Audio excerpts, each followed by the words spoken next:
What's up, New York Mets fans? The Bat Fry, Kenny Fry here. And coming up on this episode of the Bat Cave, the Mets make a couple starting pitching signings. I'll talk about the latest Juan Soto rumors that I've been hearing or whatever. I'm sure everybody else has been hearing them as well. I can't wait for this to be over. I'll be talking about that and whatever else you guys want to talk about and my thoughts and opinions on some other things. So we'll be talking that and much, much more coming up here in about 50 seconds. So stay tuned, and I'll be right back.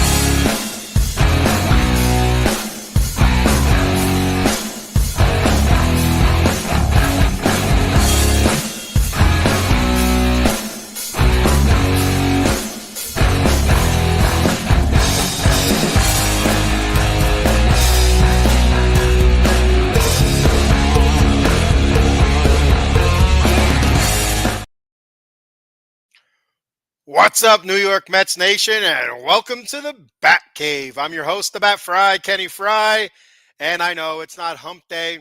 I was not on this past Wednesday, a little bit under the weather for a few days there, and I'll tell you what, man, it was wicked. I was not feeling well at all. Struggled to get through each day, but I had to get my ass to work, and I just slept the rest of the time. I was struggling through it as I kind of ripped through the Fry household here. But on the mend, feeling much better than I was a few days ago. So I figured I'd hop on right now before it gets too late. I do have some notes I wrote down a few days ago. So I'm like, you know what? I put the work in, took a few notes, read up on a few things. Might as well put it out there and see what the Mets fans, what the Mets Nation, what your thoughts are on, some of these moves the Mets have made. Good, bad. What do you think the next should drop is? Is it going to be Juan Soto? Is it going to be Pete Alonso? Or are the Mets going to look at another pitcher perhaps? Who knows? We'll wait and see with the winter meetings coming up here starting this Monday. I'm sure usually that's when a lot of things start picking up.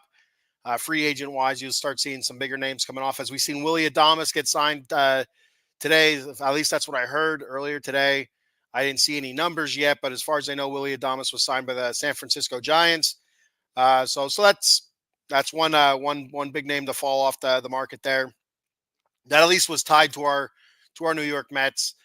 And there was talk a few weeks ago about Willy Adames possibly coming to the Mets and playing third base and possibly having Mark Vientos either going full-time DH or moving over to first base. And the Mets were not going to re-sign Pete Alonso and this, that, and the other. There are a whole bunch of things, but it didn't matter because he signed with the San Francisco Giants. So that's off the table, which I'm totally cool with. I wasn't a big fan of the whole Willy Adames talk anyway, so I'm good with that. So a few days ago, the Mets made a signing for their pitching rotation, and it was a surprise, kind of, but it wasn't a surprise, especially seeing what they did last season. And a lot of people last season with the signings of Luis Severino, Sean Manaea, re-signing Jose Quintana, and going the way we went last year with the pitching rotation. A lot of people were kind of surprised that the Mets went that route last season. I know myself, I wasn't too surprised just with the talk of what the Mets were looking to spend last year and kind of hit the reset button after the disastrous 2023 season that we had with all the money spent, not a whole lot of wins to go with that. With those dollars and, the trading away of Scherzer and Verlander and stuff. Oh, I'm watching my LA Kings here play against Minnesota Wild off to the side. Kings are up 2-0 with 8 minutes to go here in the third. Playing very well tonight. But the way the Mets went the rotation and how successful it was, I think is a big notch in the Kings, or in the Kings, as I'm watching the Kings, as in the Mets belt. As the Mets kind of say, hey, we did that with these guys last year, guys that a lot of teams kind of gave up on. These guys are looking to prove themselves, saying, hey, we can do this. We've done it before, kind of things. And, they gave them the opportunity. The Mets with their state of the art pitching lab that you hear so much about, and they're able to reform, transform, uh, for lack of a better word, there, some of these guys, pitching styles and careers. And 1 second here, I got to whistle at my dog. Get out of here. He's over there sniffing at the cat litter. We don't want that, right? We don't want dogs sniffing at cat litter. Dear Lord, looking for a treat there. They're buried in the sand. I don't know, but yeah. So back to what I was saying. Transforming some of these guys' pitching styles. Reforming their careers. And we seen Luis Severino. He just signed with the Oakland Athletics, 3 years, like $67 million, whatever it was. Good for him. I'm super happy for Luis Severino. I know some Mets fans were hoping he'd come back. I'm hoping for a reunion with Sean Manaea, more so than I was Luis Severino. But I would have taken Luis Severino back if Manaea was not available, or that's the route the Mets went. I would have been fine with that. He was an innings eater. He was a bulldog on the mound, and I would have been cool with that. But I know a lot of fans have their sights set on guys like Max Fried or Corbin Burns, some of these higher, bigger named starting pitchers. And to be honest with you, with these signings this past week, I don't think that's where the Mets are going. And I think with them going the route they're going so far, I feel like there's a bigger and better possibility that we could see a Juan Soto signing plus another big name, like bringing back our boy Pete Alonso. And that's what I'm looking for. I'm looking for, if we get Juan Soto, I'm looking for a Pete Alonso as well. I'm a big Pete Alonso guy, but I understand the attention that Juan Soto gets. I understand the excitement that he does bring to a lot of fans, to their eyes. Like what he could do for this lineup. And for many years to come. He's a very young player, 25 or something like that, whatever he is, early mid-20s. And I get that. I understand that part of it. And but me being a Pete Alonso guy, I'd like to see Pete Alonso back to finish his career as a Met. That's where he started with, he's a homegrown guy. But if he's not, I get that as well. It's a business. It's about the front of the jersey. It's not about the back of the jersey. And so, but I'm ready for the whole Juan Soto thing to be over with. To be 100% honest with you, I'm ready for it to be over with. I'm ready for a conclusion to this. I'm sick of hearing about it, and I'm just ready for that shoe to drop. Whether it's good, a positive for the Mets or a minus for the Mets. I'm just ready for it to be over with. Got a couple comments here. Our boy Cowboy Dave checking in. What's up, Dave? He said, hey. He says, hey, like Krusty the Clown here. What's going on, big man? Not too much, Dave. How are you? Like I said, I was just checking out the Kings game here. I was just at my grandmother's house for their annual Christmas party, and that was a lot of fun seeing family and stuff, and seeing my grandmother. So it's all good stuff there. A lot of fun.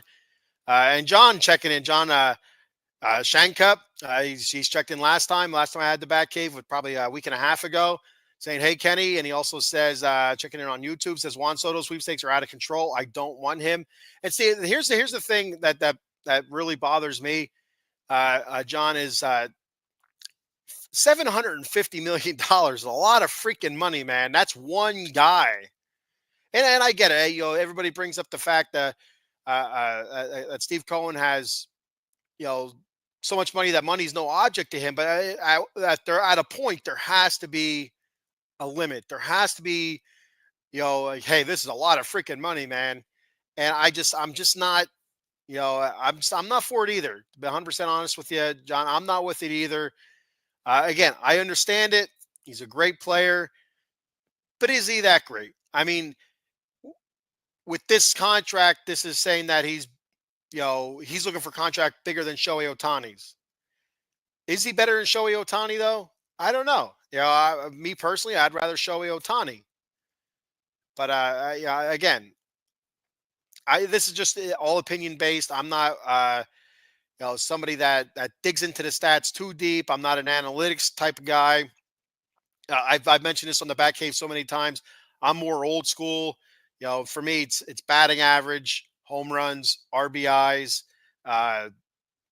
on base percentage, slug percentage, and OPS. That's basically where I go for offensive standpoint. Pitching wise, wins, losses, innings pitched, ERA. But I have been getting into WHIP, and that's walks, hits per innings pitched. I do like I am kind of understand that I'm getting that. But when you get to like ERA plus or whatever, I mean it's beyond me. I was looking at some formulas before. I'm like what the hell are we talking about here? But I get it. I really do get it. But you could get 4 or 5 guys for $750 million for, maybe, obviously not for 15 years, but there's different ways to spend that money, than spending, $60 million or whatever it would be, you know, one season per season for one guy. There's so many different, and like long term, you're going to be tying up, 60 plus $1 million per year to a guy for 15 years. That's a long freaking time, man. That's a long time. So I worried about a hamstring in our team. I worried about uh, just putting like an odd stigma about the team. But again, if it helps us win a World Series, I'm for anything. It's all about the name on the front of the jersey. It's not about the name on the back. I just, it's a lot of money. $750 million is a lot of money. It's a buttload of money. John also says, Merry Christmas, Kenny. Merry Christmas to you and your family, John. If money is no object, then spend on pitching. And so, and this is where the Mets might be, I don't want to say, I'm trying to think of the right word to say. The success they had last season, it might be, I don't want to say a burden. Burden's not the right word. I'd say I'm not a wordsmith here. I'm not a wordsmith. So I struggle sometimes to come up with the right verbiage. It might be a stuck with their own success, kind of like, with the guys they brought in last year for their starting pitching to fill out that starting pitching rotation. Nobody thought they'd have the success that they did. Nobody did. I guarantee you, there's nobody, no experts, no pundits, nobody out there thought that each one of those pitchers would have the success that they did. Each one of those pitchers pitched with an under 4 ERA, which is amazing, absolutely amazing. Just thinking about where they came from last season. Some of those guys, you're looking at Sevy. I can't remember what his ERA was last year, but I think it was well over 4, well over 5, somewhere around there. Sean Manaea, well over 4 last year. Quintana only pitching half a season last year. Had some really good starts last year, a ton of quality starts after he did come back. But still, you wouldn't have thought that he would have been brought back and then pitch as well as he did, even after some of the struggles that he had throughout the season. There was a point where I was calling for him to be DFA because he just looked awful. He was getting destroyed. But he pitched. He turned it around. He pitched very well. He figured out what was going on. And again, kudos to the Mets pitching coaches and their pitching lab and stuff like that. And kudos to the pitchers to putting the time and the work in.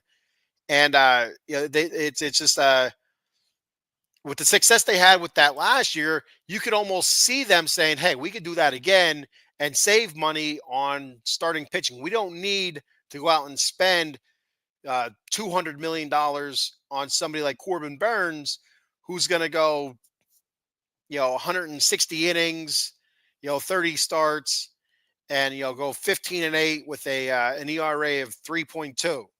When we can do the same thing with a Frankie Montas, who might go 30 starts, pitch 160 to 170 innings, have a 3.5 ERA, slightly above, and still get the same results. So you can almost see that, hey, we did it last year. Who's to say we can't do it again this year? Save some money there instead of spending $200 million. Frankie Montas, the Mets picked him up for 2 years, $34 million. So you can almost see that train of thought there, and you can almost understand it, but you can almost say, is this sustainable? Is this year in and year out? Is this going to be sustainable for the Mets to go out there and not find stud pitching? And again, we don't know what Kodai Senga is going to be this year. We don't know. We have a very small sample size of his career in the major leagues. He had one full season, and it was a very good season. It was a very good season. Started off a little bit slow, but once the Mets figured out how to use him correctly, and he adapted to major league hitting and stuff like that, It was phenomenal. But is that who he's going to be? We don't know that. We've seen many pitchers come through the Major League Baseball where they have one great season and then their career takes a crap. It goes down a toilet. I mean, it happens. Teams get a video on these pitchers. They figure out this is what they're pitching, this is what they're tipping or whatever, and they figure it out. And it's up to the pitcher to adjust. And sometimes pitchers don't. Can Kodai Senga adjust? We don't know this yet. So then we get David Peterson. David Peterson last year coming off injury, missed a little bit of the season early in the season due to injury.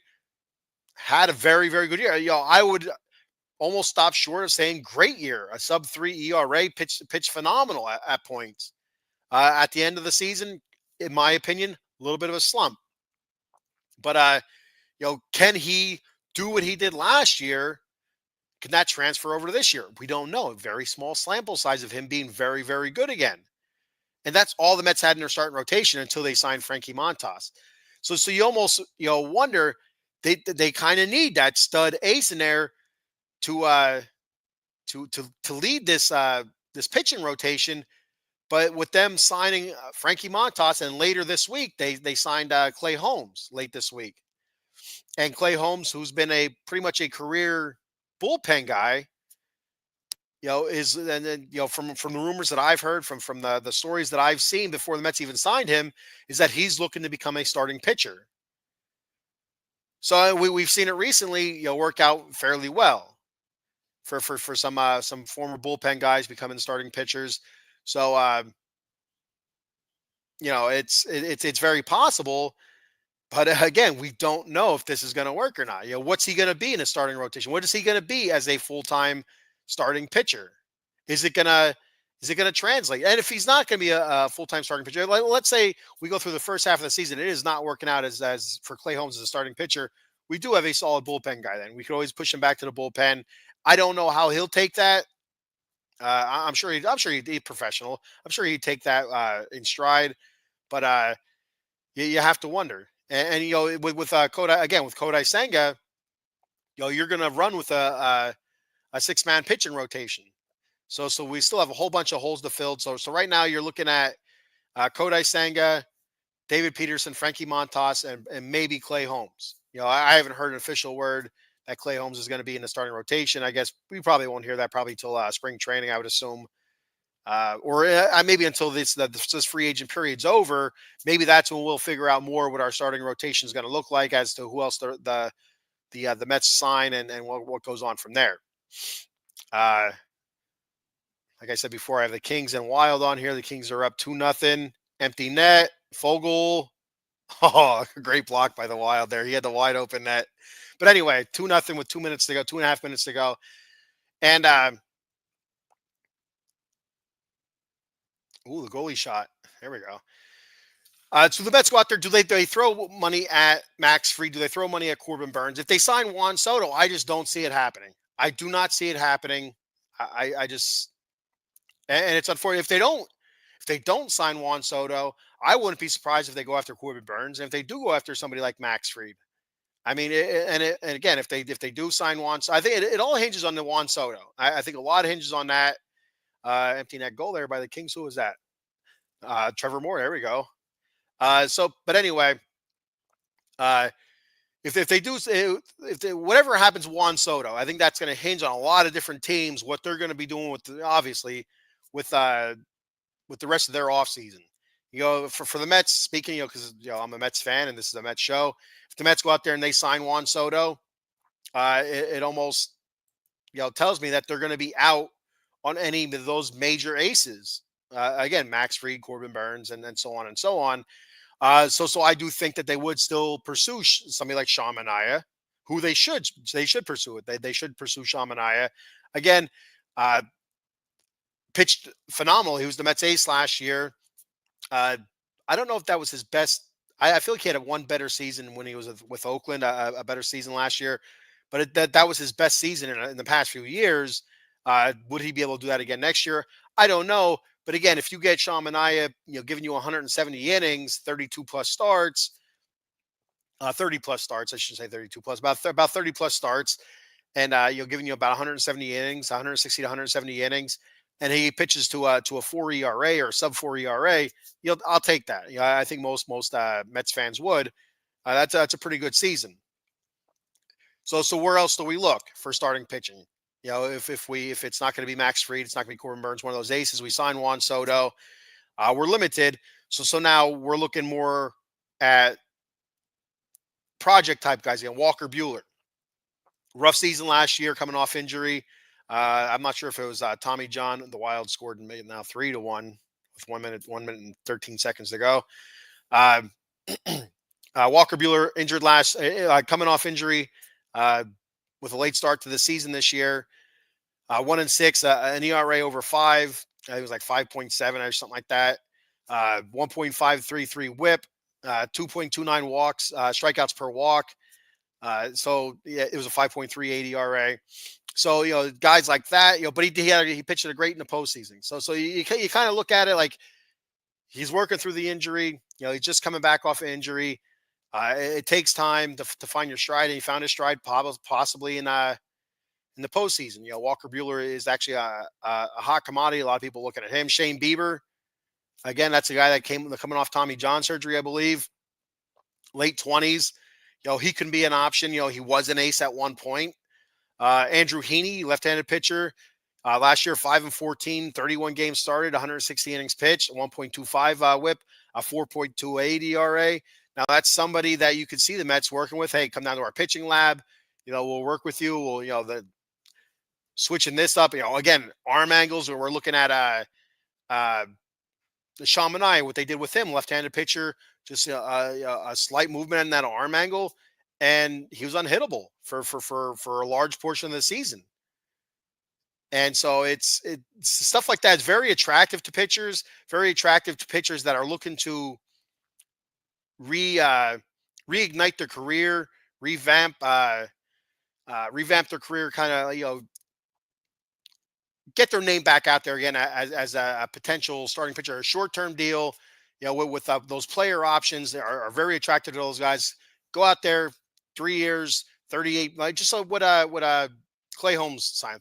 3 years, $38 million. First 2 years with the Mets, the third year player option, or Frankie Montas, 2 years, $34 million. 1 year, then the second year is a player option. Get their name. Revamp their career. Revamp their pitching motion. Do all that stuff that the Mets do with their pitching lab, and that's something that the Mets might be doing moving forward. If they're going to throw all this money at Juan Soto, what other direction could they possibly go? To be honest with you, $750 million, and you're still looking to bring in other guys. I just can't imagine another $200 million going to an ace pitcher. $200+ million. For how many years? I'm not sure. I don't know. I have a hard time seeing it happen. Even if Steve Cohen has more money than than Forrest Gump, the Bubba Gump shrimping company. You know what I mean? I got a bunch of comments here. I'm going to roll through here. Jonathan says, with the Citi Field Casino and Hotel, Soto contract will pay for itself. I did hear about the casino. I didn't know. Is that still moving forward? I haven't heard anything about that in a long time, to be honest with you. But I didn't know if that was still a thing or not. I don't want Soto because he will get fat and slow as soon as he signs with the Mets. You never know. And that's another thing with DH being universal now, being in both leagues, that if he does get fat and slow, you just move him to DH and let him be fat and slow, hit home runs or whatever, let him hit for average. And the one thing I will give Soto, again, I'm not a big Juan Soto fan, but he gets on base a ton. He gets on base a ton. When I was looking through the stats before, comparing his stats to Pete Alonso's stats, Pete Alonso has the power numbers. Absolutely. He has the run production numbers. Juan Soto, again, a super young guy, 4 or 5 years younger than Pete. Doesn't quite have the power numbers as Pete does, but they're coming along, with 40 home runs last year, 40 plus, whatever it was. And the RBI production, again, has gone up the last, I believe, 2 seasons. Average, he has Pete in the batting average area, but his on base percentage is absolutely insane. And that's the walks. He's a super patient guy, great eye at the plate. and that's something that's probably not going to go away. He doesn't. He's not a chaser, and you need to have some really good bats behind him because you know he's gonna get on base. He's gonna get on base, so you have to have some super hitting behind him to knock him in. That's one thing the Mets really struggled with: runners in scoring position, runners on base with runners on base and stuff, moving runners over, advancing runners. It's I can't tell you how many frustrating games I've watched last season. You know, the Mets, down a run or two. We got the lead runner on. Okay, now we have a runner on, second base with one out because he gets, knocked over with a ground out or whatever. But we have a runner on second with one out, and they walk the next guy. There's a double play or whatever. It's like, so frustrating. Seeing so many different times where that guy gets stranded at second base with no outs. It's just a ton of times we've seen that. Uh, Paul Spencer checking. Hey, what's up, Paul? He said, "What's up, buddy? We know one thing: St. Joe's Prep State champs again, 6 of the 7 years. Congratulations to St. Joe's, a prep school there. What are they? 6A, I think, or something like that in Pennsylvania.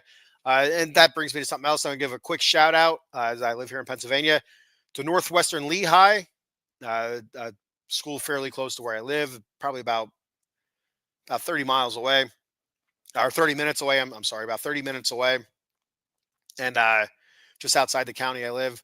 But their football team, they won the state championship today in 3A. Their boys soccer team won the state championship this year, and the girls soccer team won the state championship this year. So kudos to them. And I know their softball team, very good softball program. They have a good softball team this year coming up. The last 2 years, they lost their district finals to my daughter's alma mater, where she goes to school at, and they won my daughter's high school. My daughter wasn't in high school yet, so she wasn't a part of those teams, but they went on to win state championships. I know that team is looking for a little bit of revenge. Northwestern Lehigh is looking for a little bit of revenge this year. They're looking to knock Blue Mountain out, and they're looking for a little bit of state gold there in softball. But that's a hell of a feat to have the football team, the boys soccer team, and the girls soccer team win state championships. That's a hell of a feat there. So congratulations to Northwestern Lehigh, and again St. Joe's Prep, again 6 of the 7 years. It's impressive. That's definitely a dynasty there, and it reminds me a lot of Southern Columbia football. If you're not familiar with high school football in the state of Pennsylvania, Southern Columbia. If you are familiar with high school football in the state of Pennsylvania, Southern Columbia football is no joke. This year, there was a huge down year for them, but I don't think they had like 15 or 16 years in a row where they were in the state finals, and I think they won like 9 of those. So. When you get a team like that, a dynasty like that, it's super impressive. Mets probably signing Eovaldi or Verlander for 1 year. I would be all right with Verlander coming back. Scherzer can go suck an egg. I'm not a big fan of Max Scherzer, and it's just I loved Max Scherzer's demeanor sometimes on the mound. Sometimes he was just a dickhead on the mound where he felt like things were going his way, so he was just going up there to throw meatballs and just saying the hell with it. Then also the way he left the team, that really pisses me off. Going to the media and saying, "Well, this is what they told me," and just throwing dirt out there, like why is he even doing that? That's a bullshit move.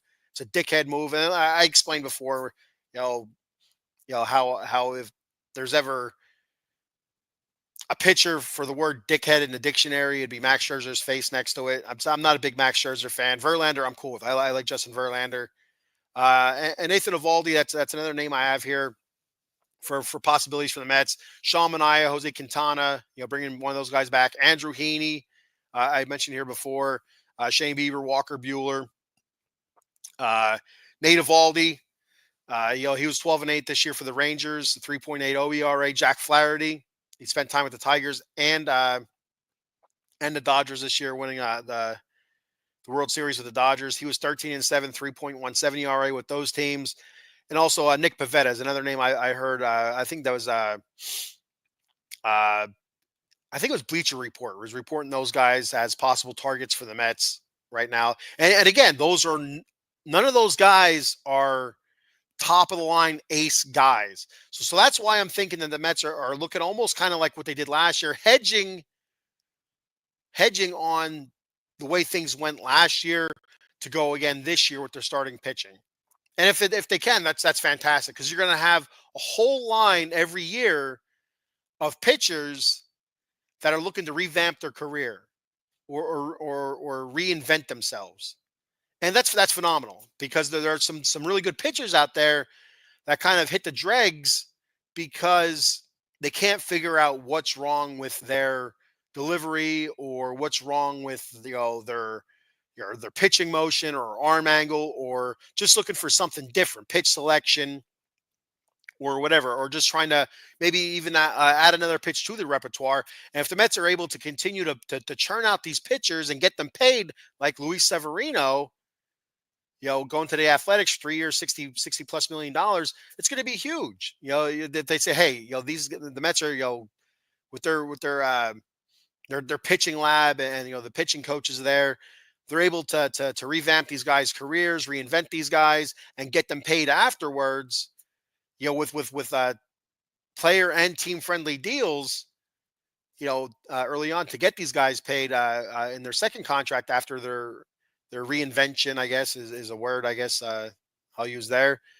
That you're going to have a line of pitchers that want to come here to do that, and that's phenomenal. You're saving money on huge starting pitching, and that's a route, but it has to be able to work year in and year out. Because if you go out there with this great lineup, this great hitting lineup, you go out there marching out, Juan Soto and Francisco Lindor, and Vientos and Alvarez, and all those guys, marching them out there year in and year out, and they're killing it. But our pitchers can't get anybody out. It's not going to matter then.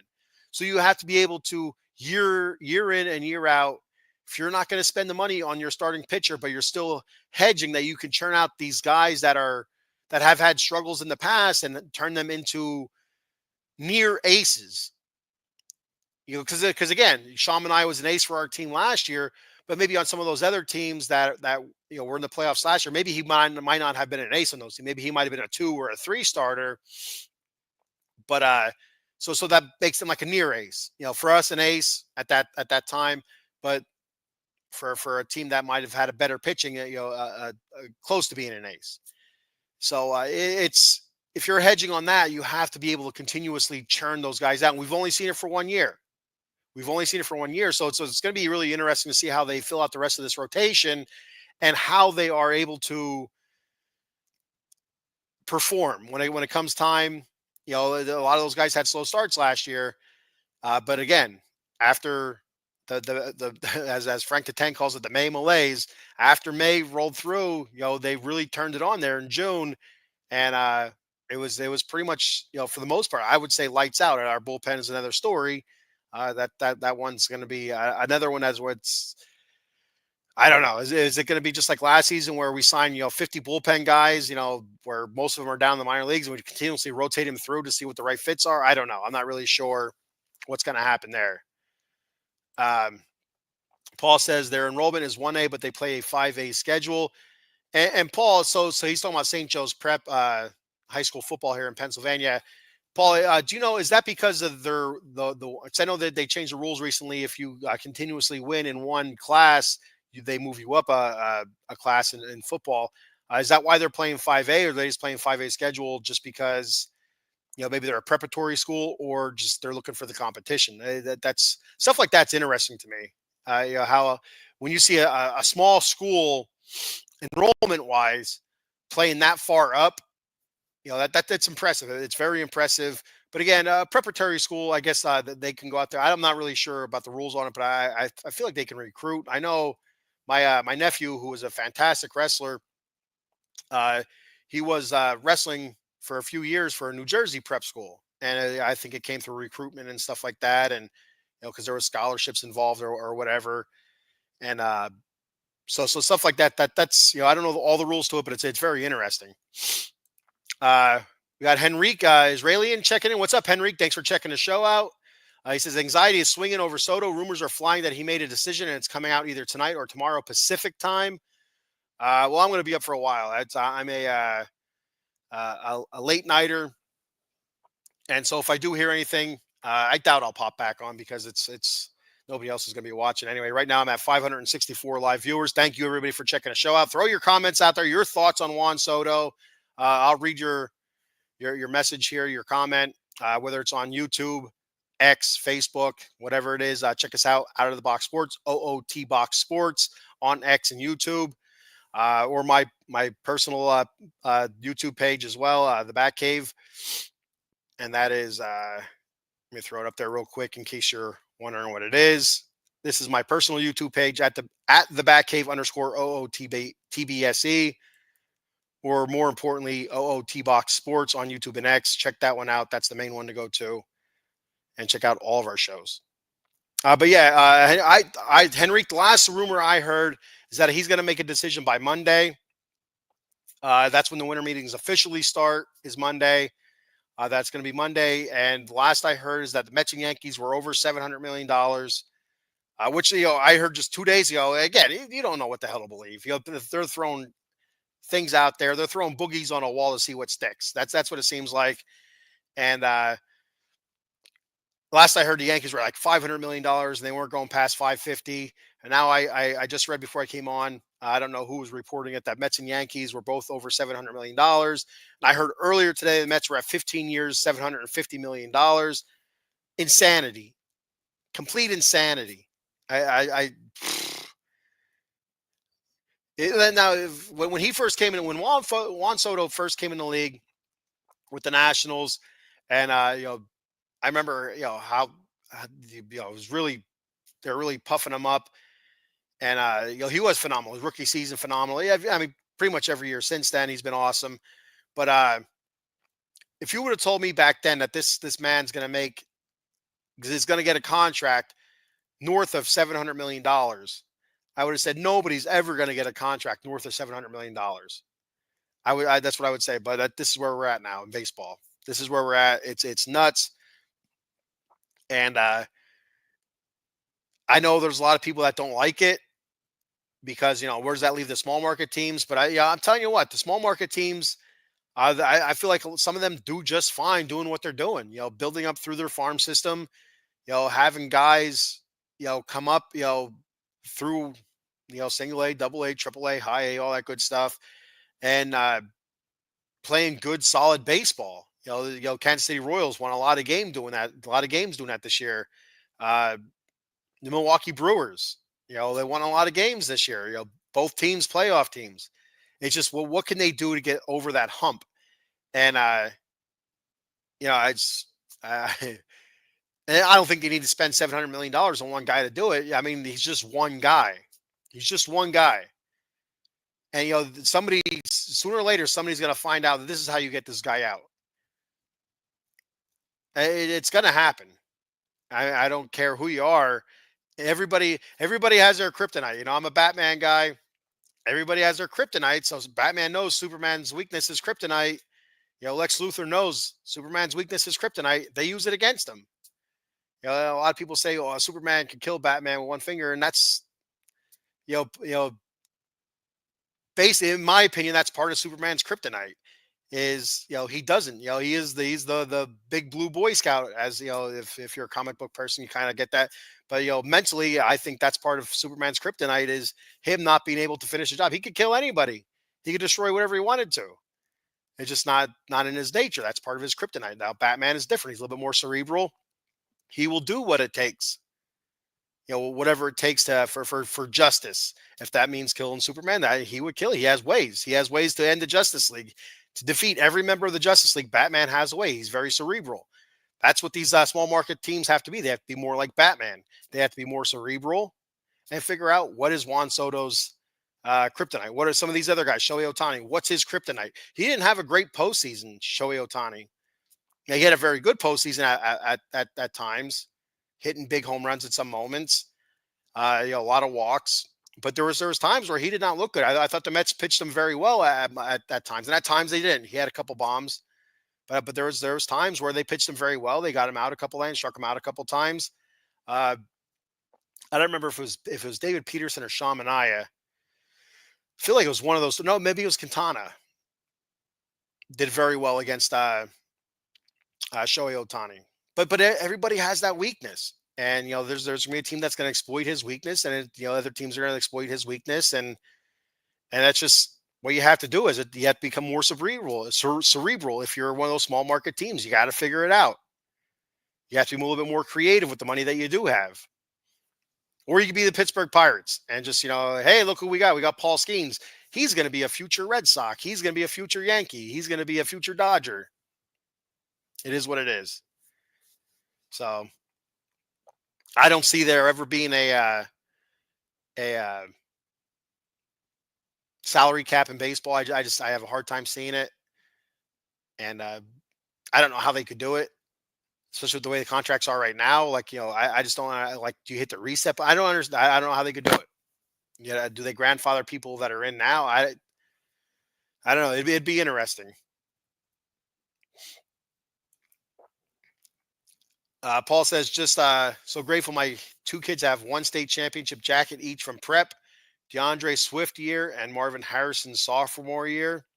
So your kids got to play with DeAndre Swift and Marvin Harrison. That's crazy. That's awesome.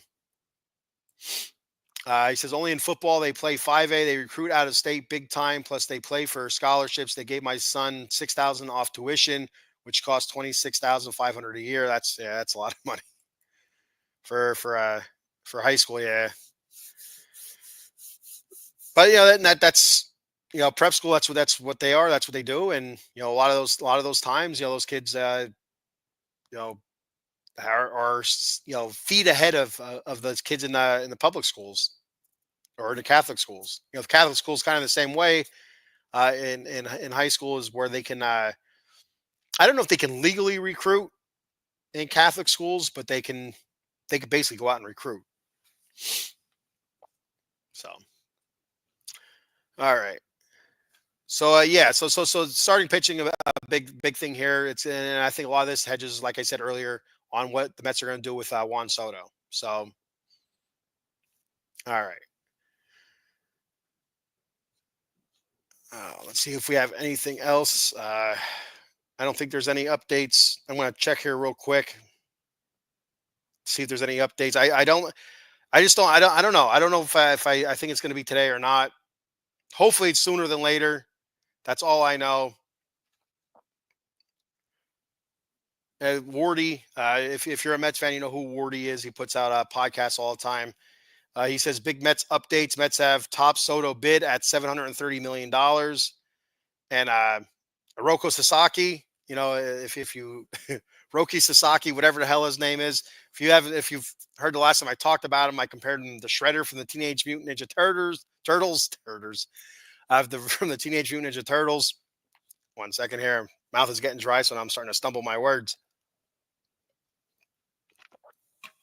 But the Shredder from the Turtles, he has a name that's very similar to Roki Sasaki. It's not quite the same, but it's very similar. It sounds the same. So he's going to be posted, I guess, at the start of the winter meetings. I seen that today as well. Because I know there was talk, when he was going to get posted and stuff, and I haven't heard anything in a couple of weeks about it, to be honest with you. So it seems like he's going to be posted come Monday, and that's another name that a lot of people are going to be looking at, especially with the success that some of these Japanese pitchers have had coming over, and his age being as young as he is. He's mid-20s. I think he's like 23, 24, 25, somewhere in that range right there. So he's going to be a hot commodity as well. And from everything I heard, that he wants to play for the Dodgers. Again, I don't know if that's true or not, but again, you have Shohei Ohtani there and Yamamoto. So I mean that'd be the perfect spot for him. To be honest with you, if he wants to play with other Japanese players, we have Senga, we have one. So wish we had more, but we tried last year and we got burned. All right. So I think that's all I have for tonight. Just my thoughts and opinions on the whole Juan Soto thing. Not a big fan of spending that much money for him, but if he helps us get a World Series, it'll be all worth it.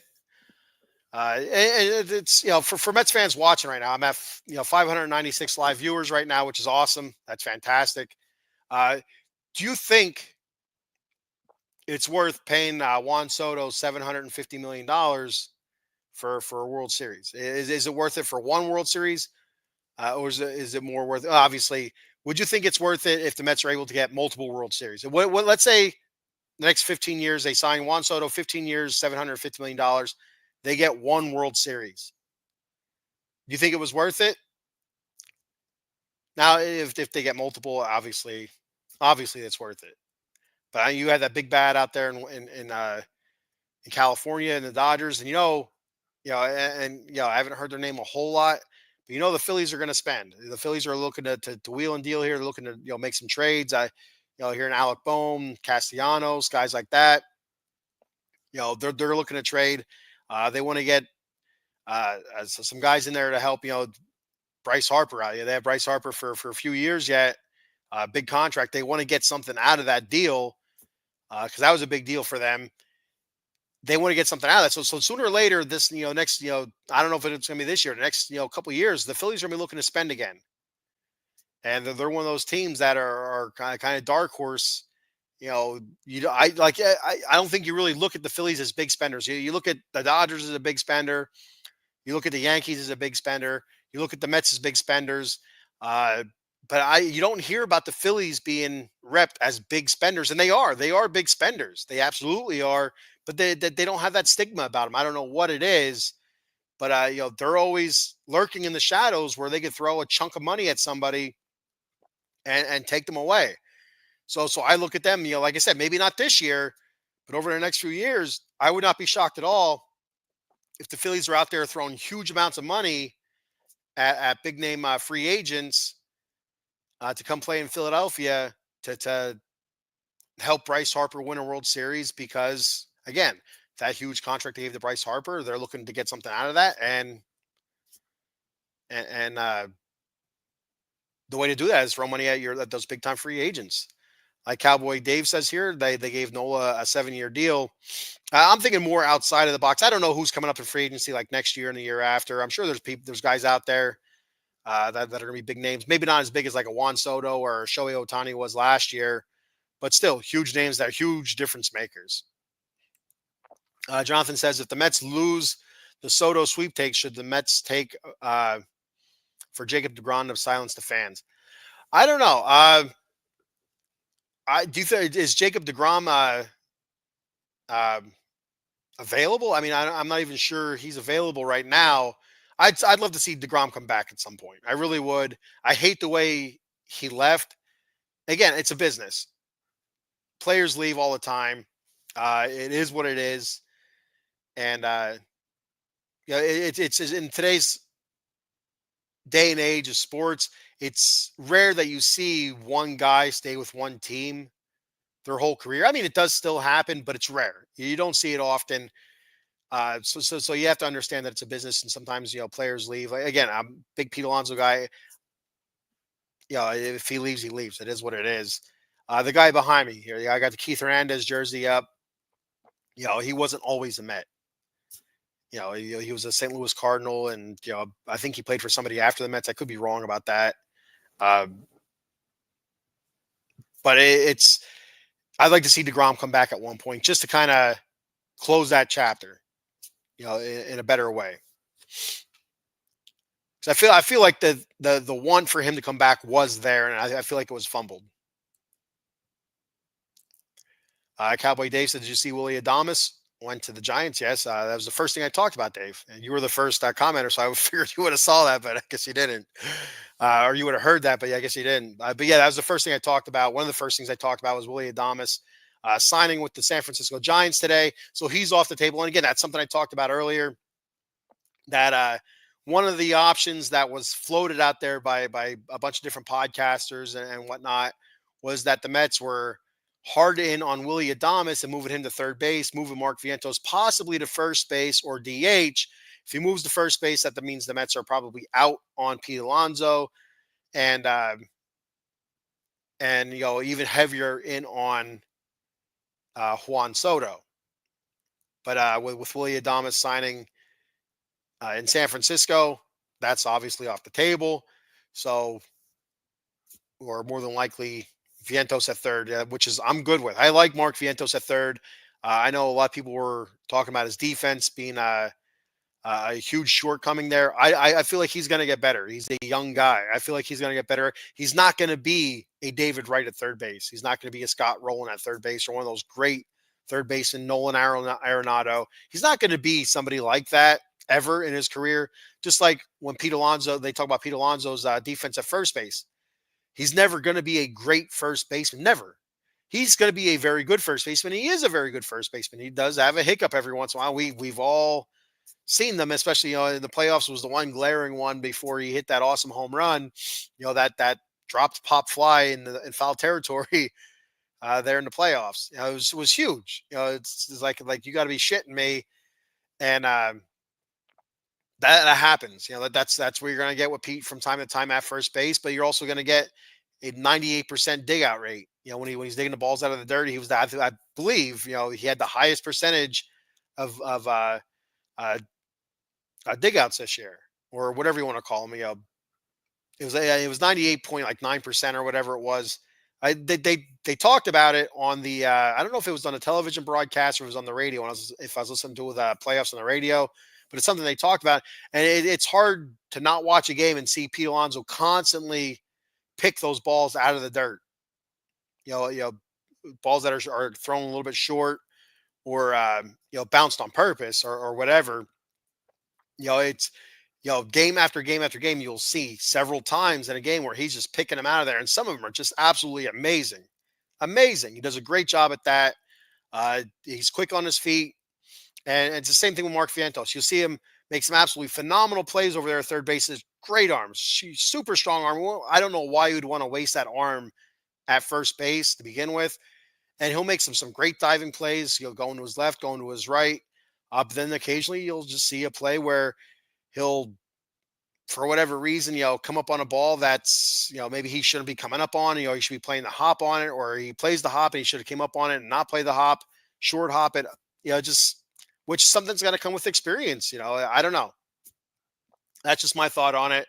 I feel like Vientos is better suited at third base than first base. And I know Nolan Arenado is still an option for people looking to improve defensively at third base. You hear about him being up on the trade block. Did not have a great offensive season last year. Defensively, not sure where he was last year, but I don't think he definitely wasn't a Gold Glover. So, but I think the Mets are fine at third base. The whole Brett Baty thing. We'll see where we go from there. Is he able to turn things around offensively enough to come back up to the Mets? Do the Mets look to trade him away? That's something I seen today being floated out there in the one podcast. I did not get a chance to watch that one yet. I believe I think that was on the Locked On Mets podcast, but I could be wrong. I could be wrong. I'm not sure 100% which one it was. It might be CP. I don't know if it was CP or not. CPNY Sports. Dave Yarnell says if the Mets do get Soto, the Mets outfield will be really good. I'm not sure 100% what kind of outfielder Juan Soto is. I do believe he was a Gold Glove finalist this year, I think. But I've never seen Juan Soto make a great play in the outfield. I haven't watched a whole lot of Juan Soto either, so I can't really go by that. I've watched little bits and pieces and highlights of Juan Soto, but I mean, I've seen the low lights. I've seen him miss balls in the outfield. I've seen him misplay or misjudge. So some hits out there, but you could do that with anybody, really. Excuse me 1 second. So I don't know if he improves the defense in the outfield or not, but at his age, young guy again, he can get better if he's going to work at it. And that's the one thing that Jonathan talked about. The Mets pay him all that money. There is the possibility where he kind of sits back on his laurels then, right? He got his big contract. He got his money. What's there to work for now? It's easy to say, I want to win a World Series. I want to work for a World Series. But when you get all that money, now you got to do the work. It's easy to say, but let's see him put it out there. Last year with the Yankees, it's more so working for that contract, working for a World Series and working for a contract. Now you get the contract. Now you're just working for the World Series. We'll see what kind of product he's able to put out there on the field, because he's going to get money from somewhere. He's going to get money from somewhere, whether it's the Mets or not.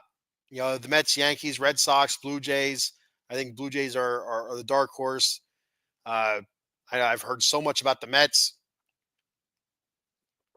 I've heard so much about the Mets, Yankees, and Red Sox, being the front runners. The Blue Jays seem to be like the dark horse, the team in the back, and the Red Sox were his favorite team growing up, and whatnot. Does he kind of give them a little bit more of a discount because that's where he wants to go? I don't know. I'm not really buying that.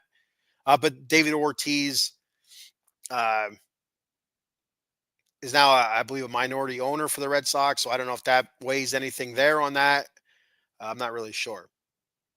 So hopefully we find out sooner rather than later because I'm kind of over it. I'm over the whole Juan Soto talk. I'm done with it. Just like the Shohei Ohtani when he was with the Angels. Where's Ohtani going to go? We're going to trade Ohtani. Are they not going to trade Ohtani? Who's Ohtani going to sign with? Who's going to give them the most money? Is it the Mets? Going to be the Dodgers? The Giants were a dark horse for a little bit there. Is there the Phillies? Yankees? It got old quick. It got old really quick. So I'm ready for it to be over with and kind of move on from there. Look at the rest of the team, how we can fill out the rest of this roster, and and go from there. So, but if we would sign Soto, it would be it'd be an interesting outfield. It'd be an interesting outfield, and it'll be a lot of fun to watch. So, all right, I'm rambling now. I'm just kind of stretching time out. See if any other comments come up here, any other questions or opinions. I like opinions. Opinions are good. So, Jonathan says Mendy's kid leaked Soto's info. Yeah, and that I did see something like that. Carlos Mendoza's son, supposedly his son. I guess anybody can make an account and say they're whoever.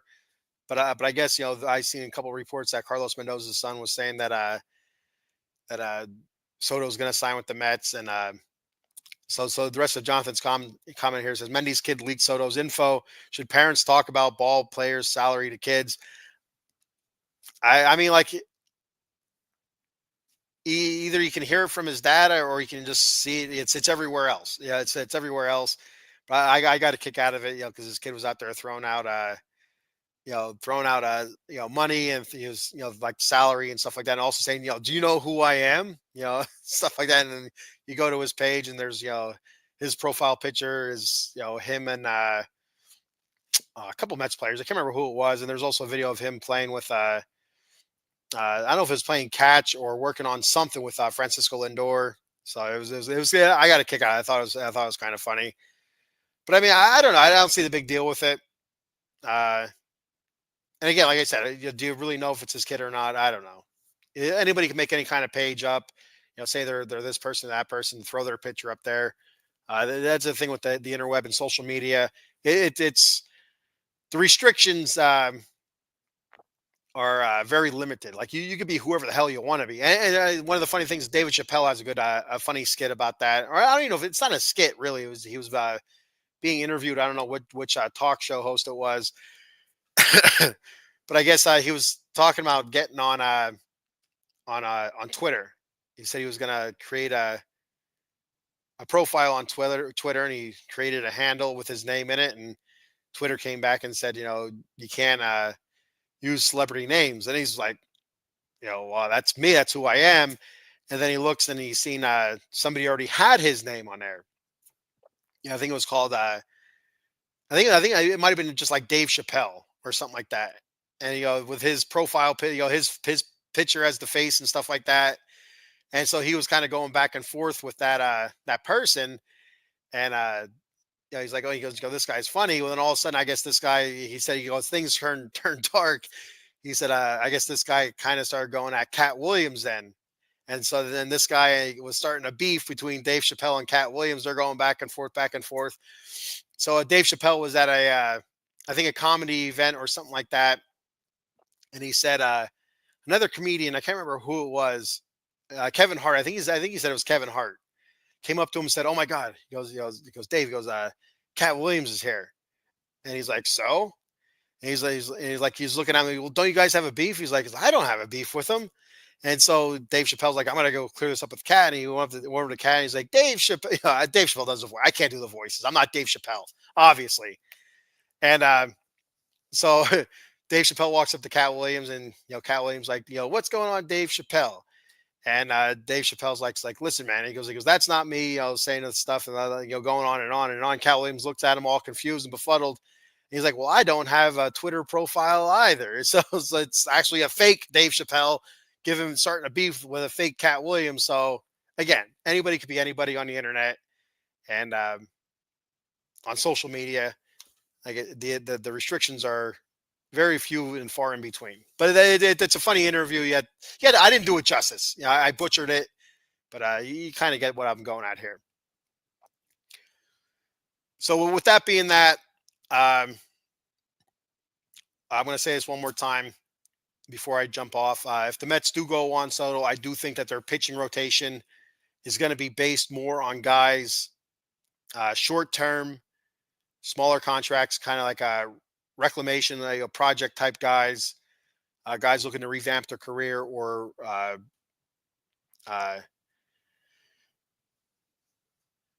just like revamp their whole the way they do things. And like an Andrew Heaney, like I said earlier, 5-14 last year, 31 games started, 160 innings pitched. He's a workhorse, but a 4.28 ERA. Somebody that's just kind of looking for I guess I don't want to say guidance. I don't know what the word is I'm looking for there. Walker Bueller, another guy, coming off injury. I've heard a lot of teams, looking at Walker Bueller. Shane Bieber, another guy, injury. He could be a large possibility. 29 years old, righty. Only pitched 2 games last year, coming off Tommy John surgery, I believe it was. I do think that the first thing the Mets should do after if they do sign Juan Soto, I think the first thing they should do is look at Sean Manaea. If they sign Juan Soto, I think the first thing they should do is look at Sean Manaea, get Sean Manaea back here, and then, in my opinion, they should look at Pete Alonso. Look at Pete Alonso and see what they can work out there, and go from there. But if they don't sign Juan Soto, they should be looking at somebody like Corbin Burnes, Max Fried, get one of those top-notch ace pitchers in, at least one of them, and re-sign Pete Alonso, and then look at some other big name free agent guys to bring in and help this roster out. Because you have to compete. You have to be able to compete with the Dodgers, and with their ability to pay guys and be creative with contracts. You have to be able to go along with it. Or again, like I said about the small market teams, you have to be a little bit more cerebral, build up from the bottom, and hope for the best. Every couple of years you're gonna suck ass. That's just what happens, and you build up through the minor leagues, and you're good for 2-3 years. Good enough to make the playoffs, but good enough to get over the hump. I don't know, and then you're crap again for a few years, and so you build up that minor league just because all those guys that got you to that to those playoffs, they're going to sign those big contracts with those teams. They're going to throw money at them, and then you're starting over again. So you're one or the other. You're either the big spender or you're the little engine that could, and hope for the best. Tighten your shoes up and hope you stay in the race, basically. And hopefully we hear sooner rather than later what's going to happen. I know probably a lot of these other guys, your Corbin Burnes, your Max Frieds, your I'm trying to think of your Pete Alonso, guys like that, waiting for Juan Soto to do his thing so they can go out there, they can start getting their big offers, because you have some teams that are tying up a lot of money trying to get this guy. And that means that only one team's going to get him. So all those other teams that didn't get him, they're going to have a lot of money to spend yet. So, I mean, I don't know what Pete's looking for. I have no idea what Pete's looking for. Is he looking for 5 years, 180, 5 years, 200, 6 years? I don't know. I have no idea. 7, 8 years. He's going to be, I think 30 this year, something like that, 30, 31. So he could be looking for 7 years to take him to the end of his career, late 30s. Is that 7 years, 200 million? No idea. I haven't heard a whole lot at all about Pete Alonso, money wise anyway. It's all the money you've been hearing about has been all Juan Soto money. I haven't heard about, what Corbin Burnes is looking for. I haven't heard what Max Fried is looking for. anything like that. So I did hear that the Astros did make an offer to Bregman, and that was another guy that the Mets were kind of tied to a little bit. There was possibly that bringing Bregman in for third base and going from there. I don't know if that's still an option or not, but the Astros did offer Bregman a deal, so that's out there. I didn't see anything saying that Bregman took it. So, but again, I like keeping Vientos at third. I think Vientos should stay at third, and uh, that's where the Mets' future should be. Him at third, and nowhere else. And what they do with Brett Beatty, I don't know. And again, Mets can get super creative because they do have some pretty good prospects out there with Luis Angel Acuna, Drew Gilbert, guys like that. Brett Beatty, Jet Williams. I want to see all those guys back. I 100% want to see Jet Williams back. I definitely want to see Jet Williams back. But Brett Beatty, I'd like to see Brett Beatty back because I feel like there's so much unfinished business there. I'm a guy that likes closure. I like closure, and I feel like Brett Beatty being the Mets' number one prospect for so long, and then just having it fall apart the way it has for him. I just feel like I need to see something positive for him in a Mets uniform. I really do. And if we don't get that, it's I'm not going to get that closure. I need that closure. So, all right. So that's all I have for tonight.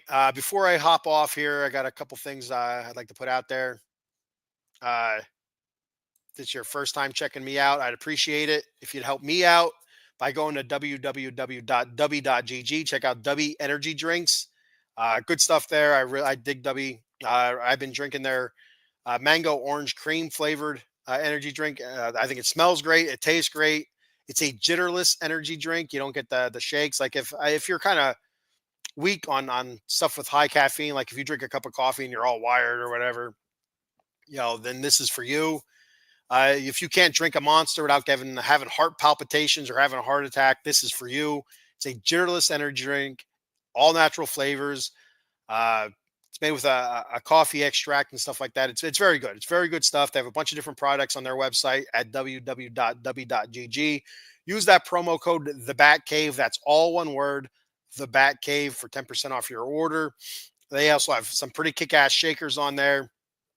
Even if you don't want to buy the energy drink stuff, they also have hydration powders that come in packets. That they're very good. Actually, the first thing I bought off the Dubby website, because I wanted to try before I promoted it, but I tried their hydro packs, and they were good. They were very good. I guess almost compared to the brand Liquid IV. I know I used that for my daughter this past summer for softball during the tournaments. During those hot Julys and stuff like that, hot Junes, and she liked that, and she dug the Dubby hydro stuff when we got that. But they come in packs as well. Just mix it with I think it's 16 ounces of water, and you're good to go. Then like they got the tubs of the energy drinks. They have stuff for memory as well. You check that out. The shakers, they don't have those goofy ass balls in them. It's just a solid shaker. You shake it up. Good stuff there. So even if you don't want to do the energy and you don't want to do the hydro drink, but you want a kick-ass shaker, get your shaker there. Also t-shirts, hats, a bunch of other merch there. So check that out again. Once more, www.dubby.gg. Use the promo code The Bat Cave. That's all one word, The Bat Cave, for 10% off your order. And also, if you're living in the Pennsylvania or New Jersey area, check out our good friend Jason Fine, attorney Big Al. You reach Big Al at 1-800-HURT-123. That's 1-800-HURT-123. Jason Fine specializes in motor vehicle accidents, slip and falls, workman's comp, and personal injury claims. He has 3 office locations located throughout Pennsylvania and New Jersey. His office in New Jersey is located in Cherry Hill on 3 Greensward Lane. The phone number there is 856-209-5258. And he has 2 offices located in Pennsylvania, one in Philadelphia. That's located on 1628 JFK Boulevard, Suite 2120. The phone number there is 267-888-2980. And he has an office in Pittsburgh located on 500 Grant Street, Suite 2900. The phone number there is 412-365-8151. That's Jason Fine, attorney Big Al. Let him know Out of the Box Sports sent you, and he'll hook you up with a great deal. All right, got another comment here before I hop off. starting to get a dry mouth here, cotton mouth. What does JD Martinez contract look like? Is he coming back next season? JD Martinez is a free agent, and I don't see him coming back. Be honest with you, I have a hard time seeing anybody sign him, anybody seriously signing him to a good contract. Uh, he struggled last year, and I don't think he ever really found himself. I don't think he was able to figure out what was going on. The one thing that I think was invaluable, and I mentioned this so many different times on my podcast, uh, one thing that I think JD Martinez brought that was very invaluable to the Mets was his experience and he's a very savvy hitter. Now it's one thing to be able to talk a good game, but to be able to do it on the field is another thing.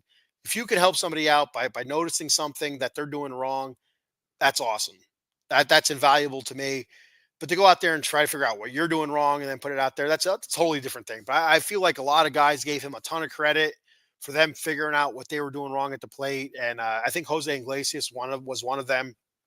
Was really gave JD Martinez a ton of credit. I think Tyrone Taylor was another guy that said JD helped him out a lot. Excuse me. So stuff like that is invaluable. And I mentioned before, if he doesn't get a job playing anywhere, I think the Mets should look at bringing him back as some sort of hitting coach or hitting assistant or something to work with the Mets hitters in the offseason. And, even even it's just for the offseason would be great. Bring him onto the staff somehow.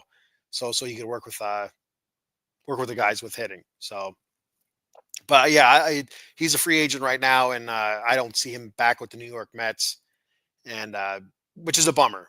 It's a bummer because I felt like he started off well, but his second half was absolutely horrid, horrid. It was almost Vogelback like. It was very very bad. So yeah. All right. So thank you everybody for checking the show out. I appreciate it very much. 710 viewers right now. Awesome. I love it. I appreciate it very much. I'm just a little guy. I'm not your awardees. I'm not, say some of these other guys are just, huge out there with thousands of followers or, 1,000 viewers each time. 709 easily by far the most I've ever had. 710 again, by far the most I've ever had. Again, I'm just opinion. It's just all opinions. I do I do present some facts like a contract signed by Frankie Montas and a contract signed by Clay Holmes. Those are facts. And so I do spit some facts out there, some of the stats and stuff like that. I don't get deep into the analytics. I just spit what I feel. It's all opinion based. I love reading comments, and your opinion and seeing where you guys lie. May not agree a lot of times, and that's fine. I'm cool with that. It's the more different opinions we get out there, the better. It opens up more conversation, and it also could change some people's minds on some things. It's and easily I could look at the Amish country Mets fan. He turned me around on Francisco Lindor. I was super super hard on Francisco Lindor. I think it was it last year or 2022 when he made the All Star team. I'm like, why is this guy making the All Star team? He's hitting 220, blah blah blah.